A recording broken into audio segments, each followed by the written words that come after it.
परवीन शाकिर साहिबा लिखती हैं, नींद तो ख्वाब है, नींद तो ख्वाब है और हिजर की शब ख्वाब कहाँ।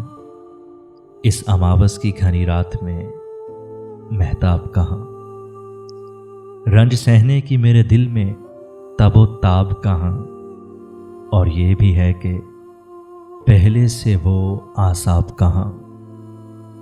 मैं भंवर से निकल आई, मैं भंवर से निकल आई और अब सोचती हूँ मौजे साहिल ने किया है मुझे गुरकाब कहाँ। मैंने सौंपी थी तुझे आखिरी पूंजी अपनी, मैंने सौंपी थी तुझे आखिरी पूंजी अपनी। छोड़ आया है मेरी नाव तहे आब कहाँ।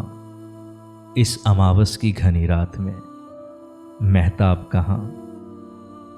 बंध बांधा है सुरों का मेरे दहकानों ने, बंध बांधा है सरों का मेरे दहकानों ने। अब मेरी फसल को ले जाएगा सैलाब कहाँ। इस अमावस की घनी रात में महताब कहाँ।